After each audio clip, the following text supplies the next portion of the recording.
ginawa po ito noong 1877. May nakatira pa dito si Apo Rico, yan. Ancestral house kasi nila ito. Kaya hindi talaga hindi nyo lang makikita, mag-feel nyo pa yung ambience being inside of the Yucatan Traditional House dahil pinapayagan po nilang pumasok kung sino man ito.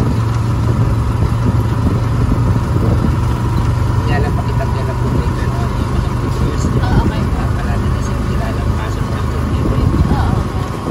At meron siyang pinapahiram doon yung mga bakul in the 90s are the Yucatan Traditional Headgears for only donation. At gagamitin po yan sa pagpapaayos ng bahay.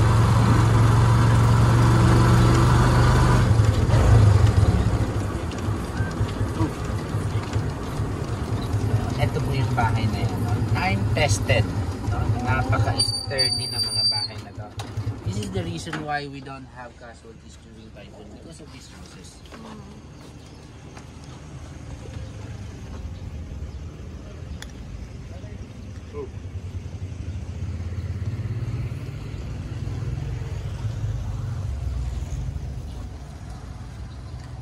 Tuan pa lang napakatanda na ng bahay na to.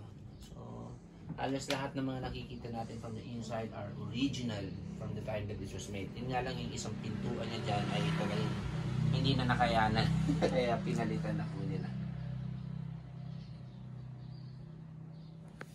Ang kinis. So, yung roofing nito, sir, as you can see it, hindi talaga tinipid yung kanyang framing. Ang daming frame. Yes. Ang daming frame, di ba? Tapos nilalagyan pa nila ng reeds. Is a type of a grass, no? Para siyang kawayan. Ayan yung nilalagay nila bago po i-pile yung kogon. So yung kogon na yan, sir, hindi po nila as one na pinapile yan na buo. Yung katulad ng thickness na nakikita nyo kanina. By layer po yan or attachment.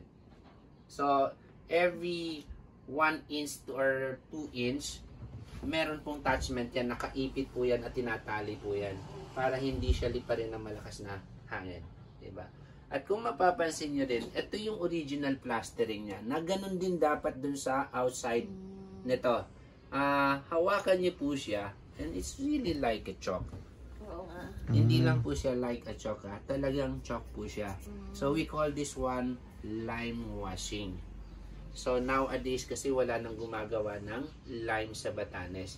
Ang lime ginagawa po yan, they collect a lot of dead corals. Ang ginagawa is humuhukay sila ng at least mga 3 meters yung depth and another 4.5 meters to 6 meters yung circumferential ng bilog, ng butas.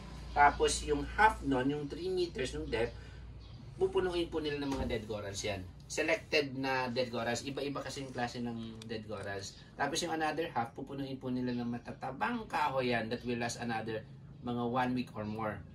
Sisigaan po nila yan 1 week or more. Tapos yan, mag-break into powder yung mga dead corals. Tapos meron pa siyang tinatawag na fermentation period which about, it will take about mga 4 months to 6 months bago po siya i-apply. So, when they apply it, hinahaluan pa po nila ng sand yan. So they mix it thoroughly hanggang ito ay bumula. Kapag hindi pa bumula, ibig sabihin hindi pa siya pwedeng i-apply. Medyo pahirapan talaga. At meron po kaming tulungan na ginagawa dyan. Sa Batanes kasi systematic yan. Unlike sa Pilipinas, iisa lang yung bayanihan system natin. Sa Batanes, isa systematic. Katulad ng pagpapataangat ng kanyang walling, is just for example, tayo, we call it kapayuhuan. Sabay-sabay tayo. Mga 6 to 7 group, 6 to 7 group person per group. For example, tayo lang doon sa group. Lahat po kayo sasama sa akin ngayon. We do the walling. Bukas po, kay kuya, ano naman tayo. And then, sa next day naman, doon tayo sa kabila. But hindi ka pwedeng pumunta kagad sa akin dahil hindi pa tumigas. You need to wait for another 7 days. Kaya kailangan dapat 6 to 7. Yan yung pinaka magandang number ng isang grupo doon. Tapos yung bubong naman niya, ang tawag naman natin sa cooperative workers yan, we call it kamanidungan. And it needs the entire community to help. Kinakailangan kasing matapos siya 1 to 2 days yung piling or yung pagpapagkabit ng kogon. Kasi kung hindi, nabasa yan, tapos magpapile ka na naman ng another, hindi pa nakaalis yung moisture dun sa kogon, merong tendency na mas maaga siyang mag-decay.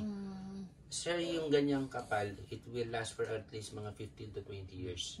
Even though that is only organic. We also parang ginagamit pa or ginagawa pa rin namin yung traditional way on how to put that thing, no? Para makapag-last siya for that maximum period. Napaka-presko, di ba?